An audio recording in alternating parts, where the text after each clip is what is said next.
All right, I'm given it's about a year and change right now, and I've gone through a lot of different treatments. Started with Tindazole 500, back and forth throughout the different months. Doxycycline, Biaxin.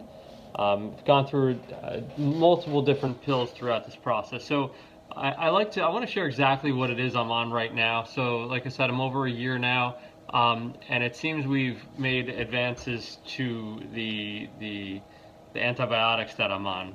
For right or for wrong, this is just what I'm on. So we switched to Tindazole 1,000 milligrams, Biaxin 1,000 milligrams, and then the natural remedies that he has me on is nattokinase, and that's 2,000 FUs, Penella. I do 30 drops of that a day, 3 times a day. The Vincipine, 10 milligrams. Now I sort of stopped taking that. Causes me headaches, or just something funky. So, but that's was suggested, and this one I'm not taking, but every once in a while I do. Everything else I'm very consistent on. The B complex is for the Tindazole.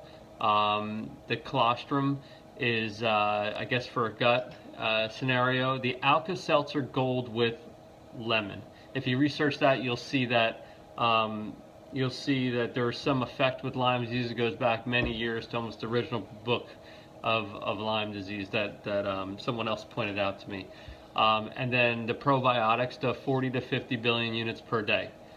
And the last one was the Berber, which is also drops that I take, and I also take 30 drops of those a day. I take those with Penella.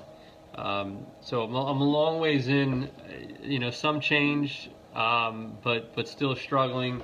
What inspired me to make this video is just the odd redness that I have in my face, and I thought there was a change in some of my things, which there are some slightly changes. I had a lot of the lips, were just dry and really strange, numbness throughout the whole face.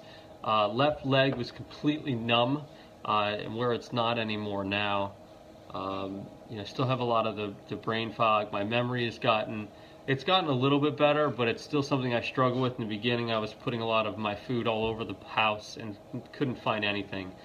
Just no idea. So now it's better than that, but it's still very, very, very difficult, and I struggle to remember things. I think that's it. I also have the tinnitus.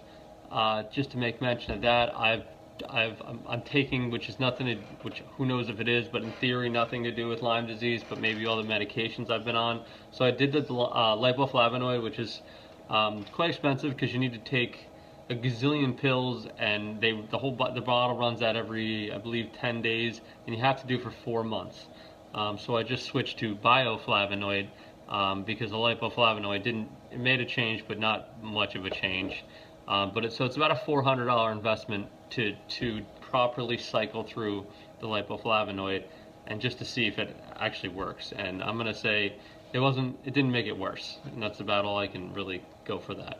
I also did a hair test, and found I was deficient on a few things. And selenium with Lyme disease is something which is interesting because I did a lot of reading about selenium, but never knew or understood or cared to take it until I did the hair test, and I found that the two are associated very closely together with Lyme disease. If you have a low selenium, Lyme disease likes to attack that area. So I take that, but I also have become smart enough to know I'm not just taking supplements. I'm on a couple little things here, but I think when you have Lyme disease, it's not smart just to start taking supplements because you think it's a good idea, or somebody else suggested it. It took me a long time to figure that out, so I spent the $100, which I think is pretty good, to send out my hair sample and have a test to figure out what I'm deficient in. It also did a food allergy, so I stick away from everything that's odd. So hopefully this helps in your struggles, and gives you some suggestions or ideas or just knowledge as to what some of the LLMDs are offering or suggesting to take.